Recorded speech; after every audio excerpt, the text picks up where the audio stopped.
especially grain, as well as export crops. Dr. Onuma is at the forefront of the promotion of modern agriculture, marketing, and finance institutions, such as the warehouse, research system, and functional agriculture commodity exchange. Please. Thank you very much for the very elaborate introduction. And I would repeat what he said, that I did this paper with a colleague, Pamela Katic, who is unable to be here, but I'm sure is watching us online. And if I get stuck, I hope that he can join in and clarify any issues. Next slide, please. Yeah, we looked at this particular topic because as part of the AU or African Union's commitment to promoting dynamic growth in agriculture and transforming the sector, as other people have alluded to, one of the key areas that they are focusing on is attracting private investment. And some of the questions that have emerged in terms of meeting the targets that the African governments have set include whether private investments can have significant impact in agricultural value chains, including driving sustainable and inclusive growth. And more specifically, whether this idea of inclusiveness is only in terms of the extent to which smallholder farmers and small and medium scale enterprises get engaged in the activities involving the private investors and also in benefiting from any incomes that are generated. And if there are any of these positive cases that we identify, then what are the factors that have driven success in terms of sustainable and inclusive growth through private investment? Next slide. So in terms of the cases that we looked at 3 main cases, and we looked at investment at the production level. And here we use a case of a producer in the egg value chain in Zambia. And for midstream, we focused on aggregators that are involved in the maize value chain in Nigeria. And for downstream transformation, we looked at a case involving a major brewery that is operating in Ghana and uses sorghum for brewing. Next slide.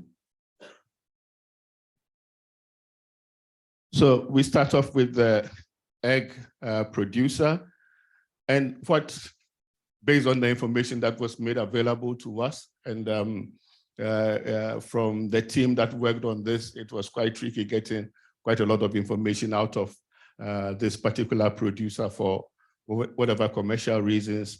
But they, in 2012, got into scaling up their operations, and they got investment that was driven in part by accessing equity investment by a fund holder in Africa, and they were able to scale up their production about almost 3 times what their scale was, and they reached a scale of 750,000 inlay beds.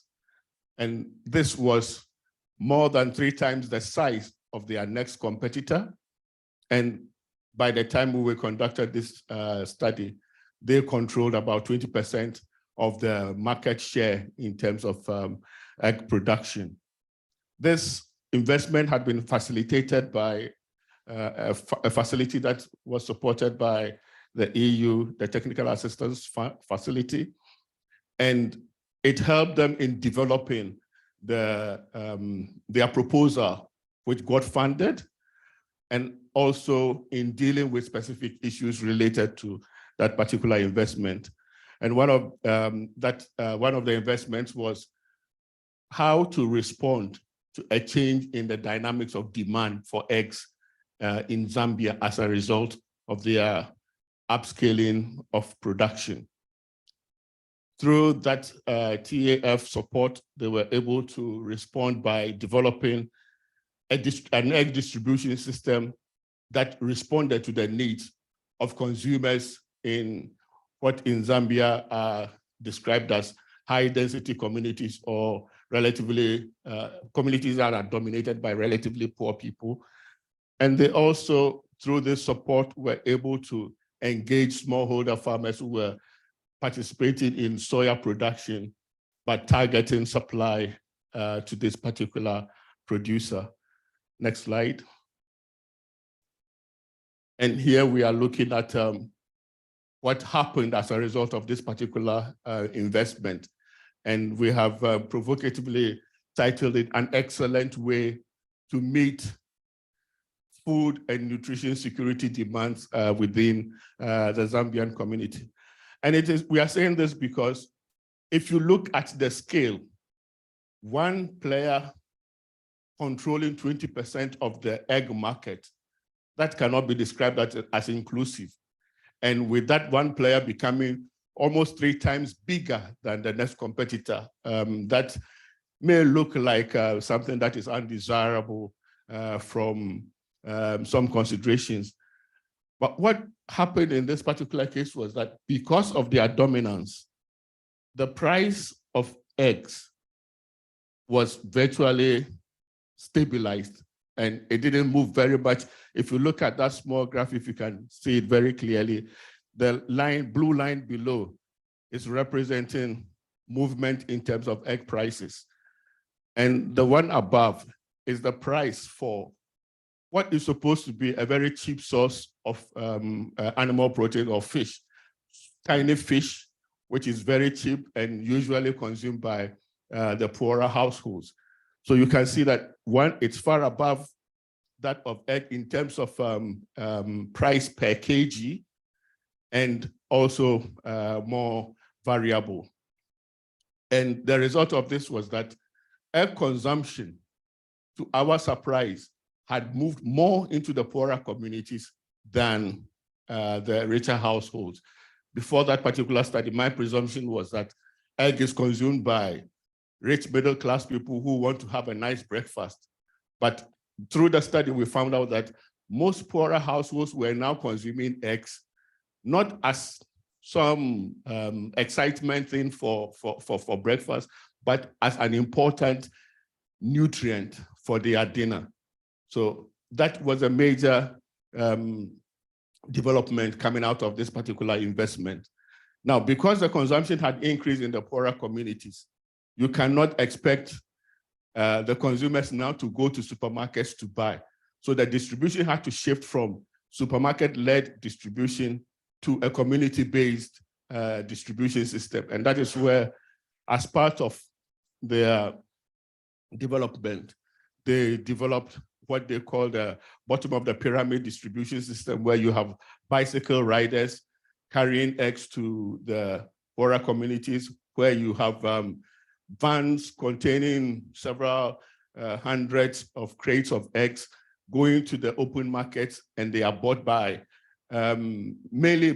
traded mainly by small-scale male retailers, and distributed within the communities by micro retailers who are predominantly women. We see this as having a major impact in terms of contributing to food and nutrition security at the poorer household levels. And it's something that was an interesting finding, but something we had not actually expected. Next slide. In the next slide, what we are saying may be linked up to the presentation that was just made about the midstream. And here you are looking at the pictures over there. On the left or on the right of on the screen, you see what is happening as far as Nigerian maize distribution is concerned. You see the truck, which is clearly overloaded. And if you look at some of the storage infrastructure, it is predominantly storage either at the farm level or in the households of the producers inefficient and post-harvest losses are high. The midstream investors, who are mainly described in our report as aggregators because they buy from several producers, bulk it together and deliver to processors.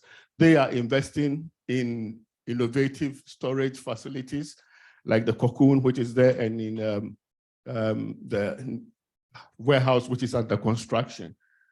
And here you see evidence which confirms what was just presented about the growth in the participation of the midstream actors, who are not small or micro scale operators, but they are either medium or large scale enterprises.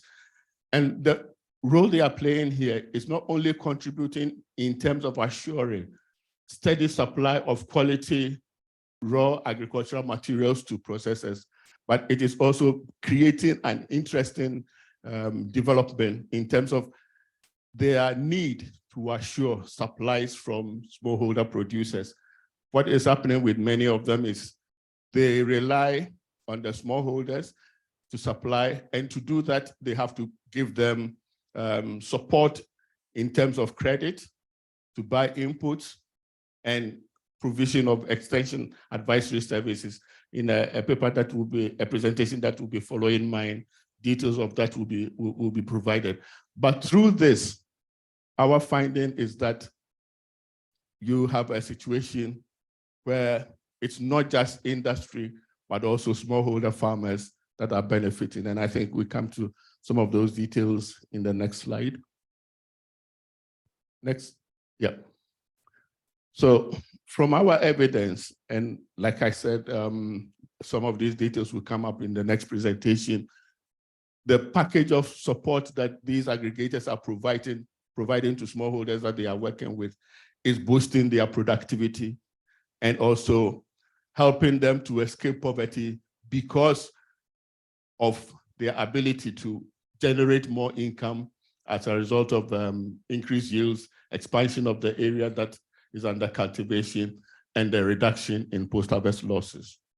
The supply of quality grains is growing, and one of the industries that is benefiting, particularly in Nigeria, is that of the poultry industry.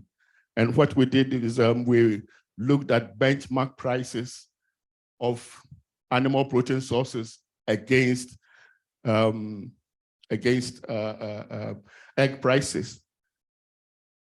Okay, yeah. And what we realized there was that apart from fresh fish and frozen fish, all other animal protein sources are far more expensive than eggs. And that is partly because of the intervention of these actors. Next slide.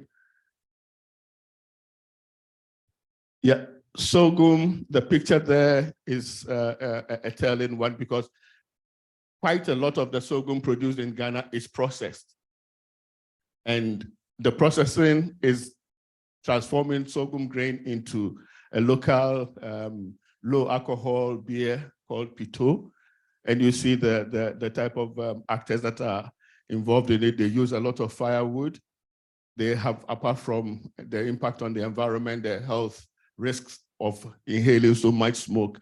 But a leading brewery entered into the chain to process, and that came about because of direct investment by the brewery itself, but support through various research funded by different donors. And the impact, next slide, is the smallholders that participated had become more productive and also earned more income. And there were also benefits from that entry in terms of savings on foreign exchange and contribution to value added. But what also happened was that processing sorghum into beer was now by an industry that was compliant with national regulatory regulations on the environment, and therefore the level of emissions was lower, and the contribution to value added to public finances was substantial from the brewery. Next slide. So What are the implications? We see that these investments by the private actors was mainly driven by the profit motive. None of them was doing it because of contribution to value added or contribution to welfare. They did it purely for the profit motive. But in addition to the economic and social benefits that these investments contributed, they were also, their intervention impacted in terms of the environment. And I think I'm running out of time. So next one, so we can conclude.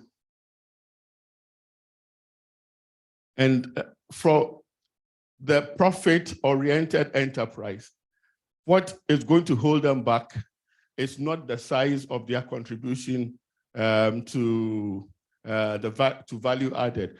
What is more interesting to them are the physical infrastructure constraints and other issues that make it difficult for them to operate and to maximize their profits.